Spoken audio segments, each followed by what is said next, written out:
నాకు సంబంధించిన వాడవు, నీకు వేరేదిగా ఉండకూడదు అని.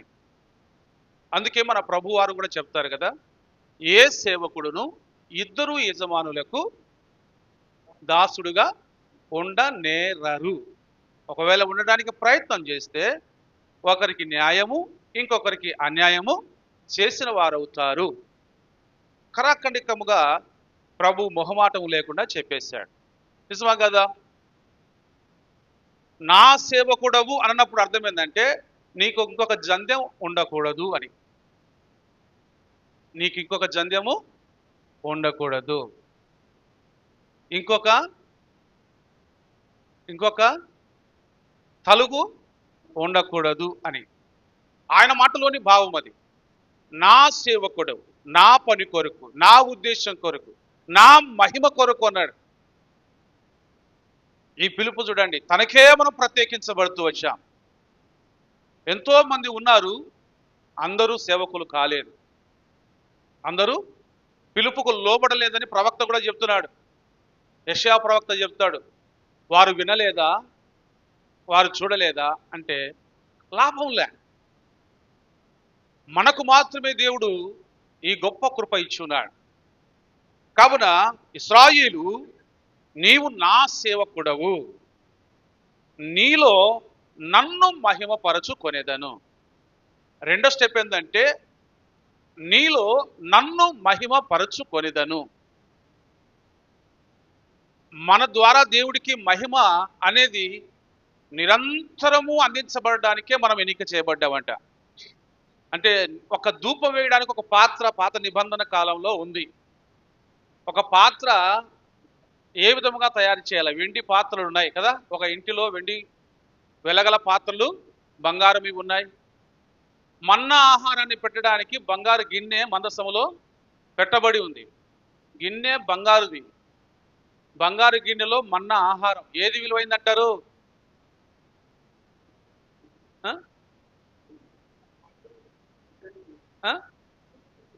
కాదయ్యా, మన్నా విలువైంది. మనం గిన్నె అనుకుంటాం,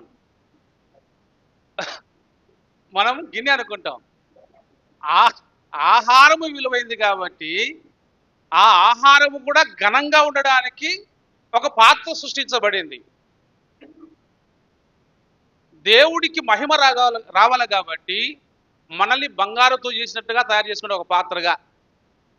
మహిమ ఎవరికి రావాలా? ఈ బంగారు పాత్ర ద్వారా మన్నాకు రావాలా కదా. ఆ విధంగా మనల్ని కూడా దేవుడు ఎన్నుకున్నాడు అనేది తాత్పర్యం.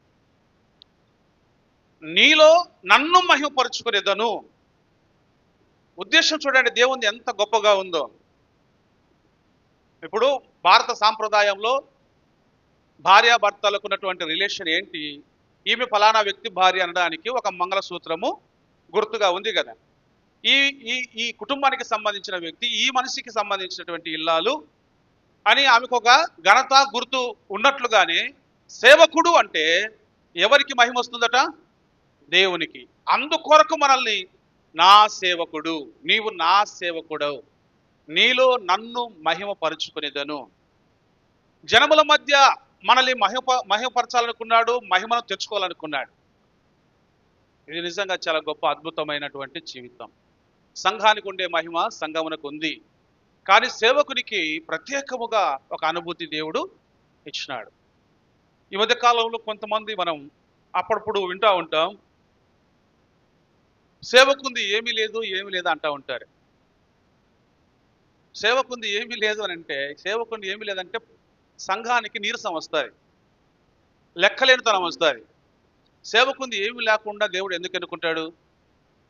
సేవకుంది ఏమీ లేకపోతే దేవుడు రేపు సేవకుని అడగడానికి ఆవశ్యకత ఉండదు. కానీ దేవుడు రేపు సేవకుల్ని నేను అడుగుతాను అంటున్నాడు. నేను నీకు నాణ్యం ఇచ్చాను, నేను నీకు ఇచ్చిన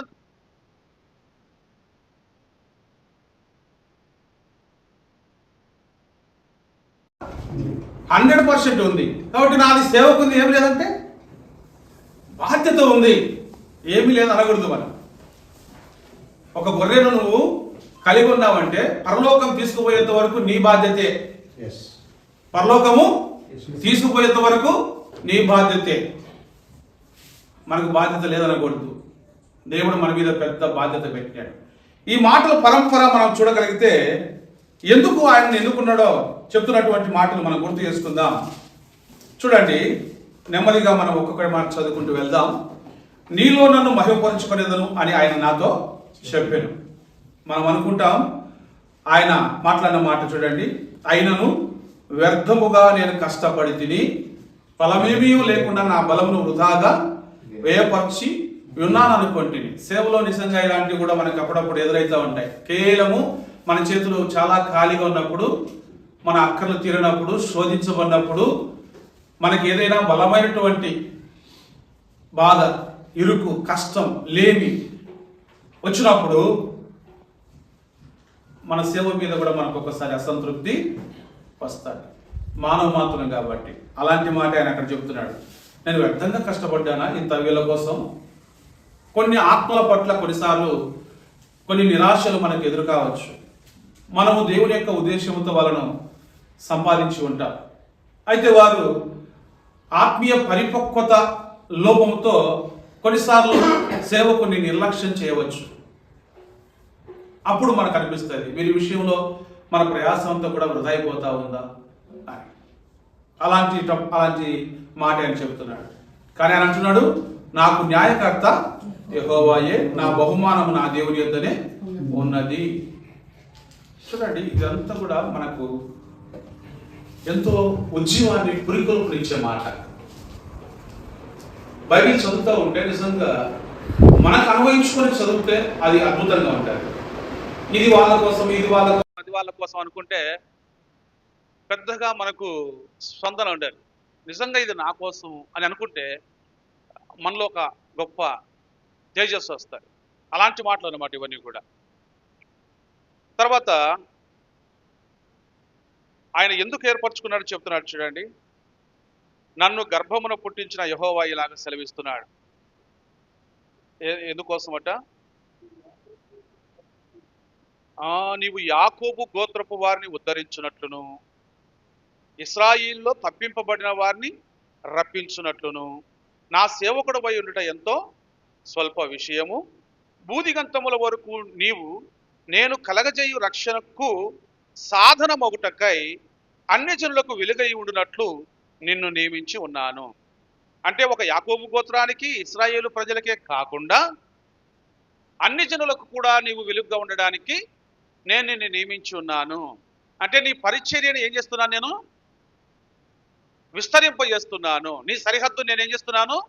విస్తరింపజేస్తున్నాను. నిన్ను ఒకే చోట వాడుకోవడానికి కాదు, ఇశ్రాయేలు గోత్రానికి, ఇశ్రాయేలు సంఘానికి, యూదా గోత్రానికి మాత్రమే పరిమితం చేసి అక్కడనే నిన్ను ఉంచడం చాలా స్వల్ప విషయం. అది 2 కుటుంబాలకు పరిచర్య చేయటము, 2 గోత్రాలకు, 2 రాజ్యాలకు పరిచర్య చేయటం చాలా చిన్న విషయము. కానీ నిన్ను సృష్టించినటువంటి విధానం వేరు, నిన్ను రూపించిన విధానం వేరు, నిన్ను నియమించిన విధానం వేరు. కాబట్టి అన్ని జనములకు కూడా రక్షణ కలిగేటట్లుగా నిన్ను ఒక సాధనముగా నేను ఏర్పరచుకొని ఉన్నాను అని చెప్తున్నాడు. అంటే అందరినీ కలగలుపుకొని పోయేదానికి పరిచర్యను విస్తరింపజేస్తున్నానని చెప్పినాడు. ఇదంతా యేసు ప్రభు వారి యొక్క పరిచర్య కొరకు, ఆయన కొరకు చెప్పబడినటువంటి మాటలు. ఇందులో మనకు కూడా భాగం ఉంది. ఎందుకంటే ఆయన పరిచర్యలోని మనమందరము కూడా సేవకులముగా పిలువబడ్డాం. అంతేనే కదా? ప్రభువారు పిలవకపోతే మనకు పరిచర్య లేదు. ఇప్పుడు నేను కొన్ని పరిచర్యలో అంటే చాలా మట్టుకు వినింటారు అని అనుకుంటా ఉన్నాను. ఒకవేళ వినకపోతే దాన్ని ఆస్వాదించండి. నేను ఇప్పుడు మాత్రం కొంచెం ఎక్కువ లోతుకు వెళ్ళకోకుండా కొంచెం కృతజ్ఞతగా మనం ఏ విధంగా ఉండాలనే దానికోసం మాత్రమే కొన్ని మాటలు చెప్పదలుచుకున్నాను. ఈ విధమైనటువంటి ప్రణాళికతో దేవుడు మనల్ని తన మహిమ కొరకు పిలుచుకున్నాడు అన్నటువంటి ఆ ఆలోచన మనకి ఎప్పుడైతే ఉంటుందో, మనం కరెక్ట్గా నిలవబడితే మన సేవా పరిచర్యను ఏ విధంగా విస్తరింప చేయాలని ప్రభు వారి గురించి అనుకున్నాడో, అలాగే మన గురించి కూడా ఆయన ఆలోచన చేసి మన పనిని విస్తరింపజేస్తాడు. మహిమ ఏమవుతుందంటే అధికమవుతుంది. మహిమ అధికమవుతుంది. అందుకు మనము ఆ ఆలోచనతో, అంటే నా దేవునికి నేను ఇంకా మహిమను తీసుకురావాలా, నా ప్రభువుకు నన్ను పిలిచిన వానికి ఇంకా మహిమ నేను తీసుకురావాలన్నటువంటి ఆకాంక్ష మనకు ఉండాలనేది నా కోరిక, నా ఉద్దేశం. నేను మనతో షేర్ చేసుకుంటా ఉన్నా. మనము నిజంగా ఈ మట్టుకే చాలును అని అనుకుంటే అక్కడికే పరిమితం అవుతామేమో. కానీ కలగనేటప్పుడు గొప్ప కలగందాం. ఎందుకంటే దేవునికి మన మీద ఉన్నటువంటి ప్రేమ అపరిమితం. దేవుడు లోకమును ఎంతో ప్రేమించినప్పుడు ఆయన సేవ కూడా ఎంతో ఉంది కదా. ఆయన సేవ కూడా ఎంతో ఉంది కదా. ఆ పనిని కోరుకుందాం. ఎందుకంటే ప్రభు పనిని కోరేవారిని కావాలని కోరుకుంటా ఉన్నాడు. పని ఎవరు చేస్తారో వాళ్ళకి ఇంకా పని ఇవ్వబడుతుంది.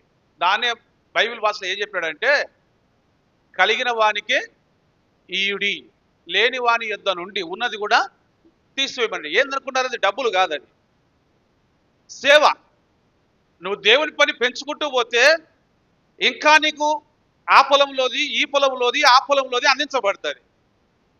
ఏం చేస్తాంలే, ఎంత చేసినా ఈటికేలే, వృధాగా ప్రయాసపడుతున్నాలే అని మనము చతికిలబడిపోతేమా, నీకు ఆ పని ఇక ఇవ్వడదు. నీ పని కూడా వేరే వాళ్ళకు అప్పగించబడుతుంది. మనం ఎంటీ అయిపోతాం. అందుకు మనం ఇప్పుడు ఏం చేయాలా అని అంటే, పని మీద ధ్యాస పెట్టాలా. పని మీద ధ్యాస పెట్టాలా. పనిని విస్తరింపజేసుకోవాలా. ఎవరి కొరకు? ఎవరి కొరకు? దేవుని మహిమ కొరకు. ఇది మాత్రం బాగా గుర్తుపెట్టుకోవాలి. ఎవరి కొరకు? దేవుని మహిమ కొరకు. ఇప్పుడు మనం భోజనం ఎవరి కొరకు చేస్తాం? మన కొరకు చేస్తాం. పెట్టేవాడు ఏమంటాడంటే, ఇంకా కొంచెం తిను, ఇంకా కొంచెం తిను అంటాడు ప్రేమతో. కానీ తినేది ఎవరి కోసం? మన కోసం, మన ఆరోగ్యం కోసం. కాబట్టి చాలు చాలు ఇంతే అంటాం. ఎందుకంటే ఎక్కువ తీసుకుంటే డైజెషన్ కాకపోయినా ఇబ్బంది కదా, నిద్రమత్తు వచ్చినా ఇబ్బంది, ఎన్నో ప్రమాదాలు ఉంటాయి. కాబట్టి ఆరోగ్య సమస్యలు ఎదురవుతాయి. కాబట్టి లేదు, మీరు ప్రేమతో ఇస్తున్నందుకు చాలా వందనాలు, నేను మాత్రం ఇంతే తీసుకోగలుగుతానంటాం. అంతే కదా. కాబట్టి మన పనిని మనము గుర్తించుకోవటం, మనల్ని పిలిచిన పిలుపును మనసులో పెట్టుకోవటం, దేవుని మహిమ కొరకు పనిచేయటం. ఎవరి కొరకు? దేవుని మహిమ కొరకు. ఈ పరిచర్య ద్వారా, ఈ వాక్యం ద్వారా, ఈ ప్రార్థన ద్వారా, ఈ కుటుంబానికి ఈ సేవ చేయటం ద్వారా, వీరి ద్వారా దేవునికి మహిమ వెళ్తుందా? దేవునికి మహిమకరమైన పరిచర్య వీరి మధ్య చేయగలుగుతున్నానా? ఎందుకంటే మన ద్వారా మహిమ పొందిన వాడు వాళ్ళ ద్వారా కూడా మహిమ పొందాల. మహిమ అనేది విస్తరించాల. ఒక కుళ్ళిపోయినటువంటి పండు ఏదైనా కావచ్చు, ఆపిల్ పండు అనుకోండి ఉదాహరణకు, కుళ్ళిపోయింది. ఒక 5 ఆరోగ్యకరంగా ఉన్నాయి, ఒకటి కుళ్ళిపోయింది. వాటి మధ్య పెట్టి చూస్తారు ఎప్పుడైనా? ఒకటి కుళ్ళిపోయింది వాటి మధ్య పెడితే మిగిలిన వాటిని కూడా అది ఆటోమేటిక్గా కుళ్ళి చేస్తారు. ఆ కుళ్ళిన దాన్ని తీసేస్తే అన్ని ఆరోగ్యంగా ఉంటాయి. సేవలో మనకి ఇది కూడా చాలా అవసరం. కుళ్ళిపోయేది కాదు, మనకు నిలిచి ఉండేది కావాలి. ప్రతి వాని పని నిలిచి ఉండాలని వాక్యం చెబుతా ఉంది. ఆ నిలిచేది ఏ విధంగా నిలుపుకోవాలనే దానికి కూడా సూత్రం తెలుసుకోవాలి. మన స్వార్థం కోసం ఏదైనా చేస్తే కుళ్ళిపోతాడు. ప్రభు మహిమ కొరకు చేస్తే అది నిలవబడుతుంది. అది నిలవబడినప్పుడే ప్రభు ద్వారా మనకు ఆశీర్వాదం కలుగుతుంది, ప్రభు మెప్పు మనకు కలుగుతుంది. ఇలాంటివి బైబిల్ గ్రంథంలో దేవుడు అనేకములు మన యొక్క సేవ కోసము తెలియపరిచున్నాడు. ఇవి సాధారణమైన మాటలైతే కాదు. వ్యక్తులం మనం సాధారణమైన వాళ్ళం కావచ్చు, కానీ వాక్యాలు సాధారణమైనవి కావు. అవి అంగీకరించిన వారికి జీవామృతం. దానిలోని జీవాన్ని మనం ఎంత తీసుకుంటావు అంటే అంత మనకు గ్రోతింగ్ మైండ్లో ఉంటుందన్నమాట. కాబట్టి ఒక ప్రాంతానికే సేవకుడవై ఉండుట, ఈ గోత్రానికే, ఈ ప్రజలకే, ఈ రాజ్యానికే ఆయన సేవకుడై ఉండుట చాలా స్వల్ప విషయము అన్నాడు. అందుకే యేసుప్రభు వారు, నేను ఈ మందే కాదు ఇంకా బయట చదివి ఉన్నటువంటి గొర్రెలు ఉన్నాయి, వాళ్ళందరినీ కూడా కలిపే దానికోసం ప్రయత్నం చేస్తున్నానని చెప్పాడు. అట్లా భూదిగంతముల వరకు రక్షణ కలిగేటట్లుగా ఆయన ఒక సాధనమై ఉన్నాడు. మన ప్రభు ఆ విధముగా దేవునికి మహిమను తెచ్చి ఉన్నాడు. ఆ మహిమలో మనకు కూడా ప్రవేశం కల్పించున్నాడు. ఇప్పుడు మనము సేవలో ప్రాముఖ్యమైనటువంటి మాటలు కొన్ని నేను మీకు గుర్తు చేస్తాను. లూకాసు వార్త నుంచి, లూకాసు వార్త మాస్టర్ టీ ఏమన్నా అన్నకు సార్ టీనా?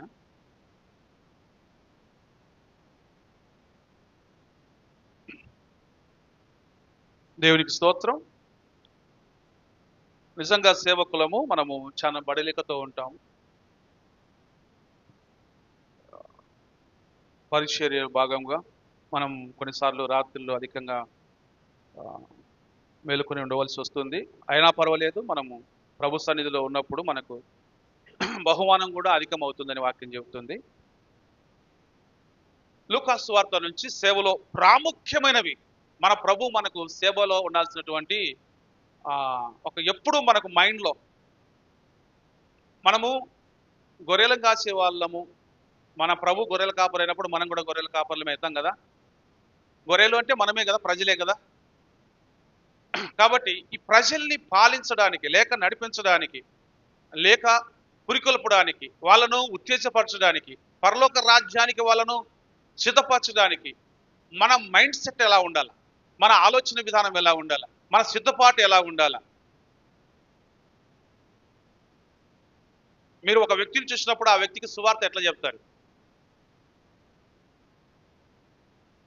ఒక అన్యుడు కనిపించినప్పుడు అతనితో పరిచర్య నువ్వు చెప్పాలి, అతనికి యేసుప్రభు గారి గురించి నువ్వు ఎలా చెప్తావు, ఆ బిహేవియర్ ఏంటి, ఇవన్నీ కూడా బైబిల్లో ఉన్నాయి. అయితే మనం కాస్త నెమ్మదిగా ఒక్కొక్కటి తెలుసుకుంటూ వెళ్దాం. మనం సేవకులం కాబట్టి ఆల్రెడీగా కొన్ని అనుభవాలు మనకు అందరికీ ఉంటాయి కాబట్టి డైరెక్ట్గా కొన్ని యేసుప్రభు చెప్పినటువంటి 3 విషయాలు ఇక్కడ మనము జ్ఞాపకం చేసుకుందాం. లూకాసు వార్త 15వ అధ్యాయం. లూకాసు వార్త 15వ అధ్యాయం. అద్భుతమైనటువంటి ప్రసంగాన్ని సేవకుల కొరకు, కాపర్ల కొరకు ఆయన తెలియపరిచాడు ఇక్కడ. ఎందుకంటే మనకు ముందు ఆయన సేవకుడు కదా, మనల్ని సేవకులుగా తయారు చేయకముందు ఆయన సేవకుడు అని రాయబడి ఉంది. ఇదిగో నేను ఏర్పరచుకున్న నా సేవకుడు. ఇప్పుడు మనం చదువుకున్న 49వ అధ్యాయంలో కూడా ఆయన సేవకుడు అని చెప్పబడతా ఉంది. ఓకే, 15వ అధ్యాయము లూకాసు వార్త 1వ వచనాన్ని చదువుకుందామా. ఒకప్పుడు సమస్తమైన సుంకరులను, పాపులను ఆయన బోధ వినుటకు ఆయన దగ్గరకు వచ్చుచుండగా పరిసయ్యులను, శాస్త్రులను అది చూచి ఇతడు పాపులను చేర్చుకొని వారితో కూడా భోజనం చేయుచున్నాడని చాలా సనుగుకున్నారట. చూడండి, ఇది ఆయన పరిచర్యలో ఎదురైనటువంటి ఒక అనుభవం. ఎవరికి? మన ప్రభు అయిన యేసుక్రీస్తు వారికి. మన ప్రభు అయిన యేసుక్రీస్తు వారు ఎవరెవరికి పరిచర్య చేయడానికి నియమించబడ్డాడని చదువుకున్నాం. ఇశ్రాయేలు గోత్రకులకు కాకుండా, యూదులకు మాత్రమే కాకుండా అన్ని జనులకు కూడా నువ్వు రక్షణకరంగా ఉండడానికి నేను నిన్ను ఏర్పరచుకున్నానని చదువుకున్నాం కదా. అది కూడా మనకు మనసులో ఉండాలన్నమాట. ఇప్పుడు ఆయన ఎవరి దగ్గరకు వస్తున్నాడు? ఒకప్పుడు సమస్తమైన సుంకరులు, సుంకమును రాబట్టేవారు. వీళ్ళకు కూడా సమాజంలో పెద్ద విలువ లేదు. ఉందా సమాజంలో? వీళ్ళను ఎందుకంటే సుంకం రాబట్టేవాడిని, డబ్బులు వసూలు చేసేవాడిని ఎప్పుడు కూడా ఏమంటారు? మనసులో తిట్టుకుంటూ ఉంటారు. నెల నెల వచ్చి సందా కట్టమంటే ఏమనుకుంటారు? ఎవరైనా కూడా ఈ బిల్ కలెక్టర్లను చూసి వచ్చినాడు అబ్బాయి పొద్దు, లేకుండా మానే లేనప్పుడే వచ్చినాడే, ఇట్లా మనం కొంచెం సనుగు ఉంటుంది. అంటే పెద్దగా వాళ్ళ మీద మనకు మంచి అభిప్రాయము ఉండదు. సుంకరితనం, సుంకపు మెట్టునంత కూర్చోవడం, ఆ పన్ను రాబట్టుకుంటా ఉండడం, వాళ్ళ పని వాళ్ళకు గౌరవమైందే. కానీ ఎవరైతే దాన్ని కట్టాలనుకుంటాడో వాని దృష్టిలో వీడు చెడ్డవాడు. ఇట్లాంటి మైండ్ సెట్ అనమాట. కొంతమంది అలాగే చేస్తారు. చెడ్డ పేరు వచ్చేదానికి వేరే వాళ్ళని పెడతారు, మంచి పేరు రావడానికి వీళ్ళు ఇంకొక పోస్ట్ తీసుకుంటారు. ఇట్లాంటి సమాజం. సుంకరులు, పాపులు, సుంకరులు, పాపులు. వీళ్ళు వెలివేయబడినటువంటి స్థానంలో లాస్ట్న కడదోయబడినటువంటి వాళ్ళు అంటారు చూడండి. వీళ్ళు పాపులు అంటున్నారంటే ఇంకా అవతల ఎలాంటి వాళ్ళు అయి ఉండాలా? శాస్త్రుడు, పరిసయ్యులు, వాళ్ళ కేటగిరీ వీళ్ళకంటే పైన ఉండారనమాట. వీళ్ళ పైన ప్రధాన యాజకుడు ఉంటాడు. శాస్త్రుడు, పరిసయ్యులు. వీళ్ళు పరిసయ్య సంతతికి చెందిన వారు. ఏంటంటే సద్దుకైలకు పరిసయ్యులకు ఉన్నటువంటి వ్యత్యాసం మనకు బైబిల్లో ఇప్పుడు ఈ సద్దుకైలు, పరిసయ్యులు అనే వాళ్ళు కొత్త నిబంధనలను కనపడతారు. ఏంటి వీళ్ళ ప్రత్యేకత అంటే, సద్దుకైలు అనేటువంటి వాళ్ళు దేవుని ఆత్మను నమ్మరు. అంటే పరిశుద్ధాత్మను నమ్మరు. ఇంకొకటి వాళ్ళు నమ్మంది ఏంటంటే పునరుద్ధానాన్ని నమ్మరు అని రాయబడి ఉంది. ఏమి నమ్మరు? పునరుద్ధానం ఉందని నమ్మరంట. ఎవరు వాళ్ళు? వాళ్ళ చేతిలో కూడా మోసే ధర్మశాస్త్రం ఉంది కానీ నమ్మరు. బైబిల్ వాళ్ళ చేతిలో కూడా ఉంది కానీ ఏం నమ్మరు? వాళ్ళు పునరుద్ధానం ఉంది అని నమ్మరు. అందుకే వాళ్ళు యేసు ప్రభు దగ్గరికి వచ్చిన సద్దుకాయలు వచ్చి ఆయన్ని ఇరికించాలని, వాళ్ళు తెలివిమంతులని అనిపించుకునే దానికి ప్రభు వారితో మాట్లాడారు. ఏమని మాట్లాడారంటే, ప్రభువా, ఒక స్త్రీ ఒక వ్యక్తిని పెళ్లి చేసుకుంది, ఒక పురుషుడు ఒక స్త్రీని పెళ్లి చేసుకున్నాడు. అయితే పిల్లలు కలుకోకుండానే భర్త చనిపోయినాడు. పిల్లలు కలుకోకుండా భర్త చనిపోతే యూదా సాంప్రదాయ ప్రకారం, ఇశ్రాయేలు సాంప్రదాయ ప్రకారం, వాళ్ళకి ఇచ్చిన కట్టడ ప్రకారం చనిపోయినటువంటి వాడి తమ్ముని, సహోదరుని వివాహం చేసుకోవాలి. ఇది దేవుడు వాళ్ళకి చెప్పింది. ఎందుకు? చనిపోయిన వానికి సంతానం కలగడానికి ఆ ఇంటి వాడిని చేసుకోవాలా, వానికి వారసుడు కావాలా, కాబట్టి తమ్ముని చేసుకోవాలని చెప్పి అల్లా తీసుకుని వీళ్ళు ఏం చేస్తారంటే యేసు ప్రభు వారితో అంటున్నారు, ఒక ఇంటిలో 7 మంది అన్నదమ్ములు ఉంటే మొదటివాడు పిల్లలు లేకుండా చనిపోయాడు, రెండోవాడు అలాగే చనిపోయినాడు అని చెప్పుకుంటూ వస్తూ చివరికి అందరూ అట్లే చనిపోయినారు. అంటే పిల్లలు లేకుండానే 7 మంది చనిపోయినారు. మరి పునరుద్ధానం ఉంది, మళ్ళా బతుకుతారు అని మీరు చెప్తున్నారు కాబట్టి పరలోకానికి పోయిన తర్వాత ఈమె ఈడైతే 7 మందికి భారీగానే పాత్ర పోషించింది కదా, మరి పరలోకంలో 7 మందికి భారీగా ఉంటుందా అని అడిగినారు. ఒకవేళ నువ్వు నేనంటే కనుక ఏం చెప్పేవాళ్ళము అంటే, ఇది పెద్ద ప్రశ్నగా ఉన్నట్టుంది, ఇది ఇప్పుడే కూర్చుంటే కదా, ఒక నెల రోజు ప్రార్థన చేసి మళ్ళీ ఎప్పుడైనా ఉద్యోగం కుటుంబం పెట్టుకొని అప్పుడు ఆలోచన చేద్దామంటే అంటే అప్పుడు మర్చిపోతామని ఎవరికెవరు ఇప్పుడు తప్పించుకుంటే చాలు. మనం అట్లనే ఉంటాం కొన్నిసార్లు. కానీ యేసు ప్రభు వారు మహాజ్ఞాని, సృష్టికర్త, ఆయనకు తెలియని రహస్యం ఏంటి? అప్పుడు చెప్తాడు సద్దుకాయలతో, నాయనా, మీరు అనుకున్నట్టుగా పరలోకంలో పునరుద్ధానం అనే అర్హత పొందిన వారు పెళ్లి చేసుకోరు, పెళ్లికి ఇవ్వబడరు. ఈ తతంగం అక్కడ లేదు. అక్కడ దేవుని యొక్క దూతల్లాగా కామ, క్రోధ, మద, మత్సర్యాలు అనేవి ఏమీ లేకుండా పరిశుద్ధత కలిగి దేవుని సన్నిధానంలో ఉంటారు. అన్నీ ఏమున్నా ఈ తతంగమే కానీ అక్కడ భార్య, భర్త ఈ తతంగం ఏమీ లేదు అని చెప్పినప్పుడు వాళ్ళు ఏమి మాట్లాడకుండా తల ఉంచుకొని వెళ్ళిపోయారట. ఇది సద్దుకయ సంతతి. పరిచయులు ఏం చేస్తారంటే పునరుద్ధానం ఉందని నమ్ముతారు, కానీ వాళ్ళు ఇరుకును పెట్టే ప్రశ్నలు వేస్తారన్నమాట. కైసరుకు పన్నిచ్చుట న్యాయమా, ఇట్లాంటివన్నీ అడిగింది వీళ్ళే. ఇట్లాంటి జనములు ఏంటంటే వీళ్ళకి కొంచెం బైబిల్ అవగాహన ఉంది, ధర్మశాస్త్రం అవగాహన వాళ్ళకుంది కాబట్టి యేసు ప్రభు వారిని శోధిస్తూ వాళ్ళు మాట్లాడేటువంటి మాటలు మనకు బైబిల్లో కనపడతా ఉంటాయి. ఇప్పుడు వీళ్ళ మధ్య యేసు ప్రభు వారు ఏం చేస్తున్నారంటే పరిచయం చేస్తూ ఉన్నాడు. సుంకర్ల దగ్గరికి వెళ్ళాడు, పాపులని ఎవరైతే వీళ్ళు కడదోస్తున్నారో వాళ్ళ దగ్గరికి వెళ్ళాడు, సమరయులు ఉన్నారు అందులో. వీళ్ళ మధ్యకి వెళ్ళి చేస్తూ ఉంటే వీళ్ళు ఏమనుకుంటున్నారు, ఇతడు పాపుల దగ్గర పోతున్నాడు అంటే. ఎందుకు ఈయన గురించి అనుకుంటా అంటే, ఈయన యూదా గోత్రంలో జన్మించినాడు కదా, దావీదు వంశస్థుడు కదా, ఈ వంశస్థులు ఎప్పుడు కూడా ఇలాంటి వాళ్ళతో సహవాసం చేసింది లేదు కదా, మరి ఈయనెందుకు, ఈ నాయకుడు ఎందుకు ఈ విధంగా వెళ్తున్నాడు, ఈయన ఒక నిజమైనటువంటి ప్రవక్తేనా, ఏ విధంగా మనం ఈయన విశ్వసించాలా, ఏ విధంగా ఈయన మనం తప్పుపట్టాలన్నటువంటి ఆలోచన దృక్పథంతో మాటి మాటిగా ఆయన మీద వాళ్ళు దండెత్తడం అనేది మనకు కనపడుతుంది. సేవలో ఇలాంటి వాళ్ళు కూడా మనకి ఎదురవుతారు. నేను ఎందుకు చెప్తున్నాను ఈ మాట అంటే, ప్రజల యొక్క మనస్తత్వాన్ని సేవకుడు తెలుసుకోవాలి. ముందు మీరు బాగా గుర్తుపెట్టుకోండి.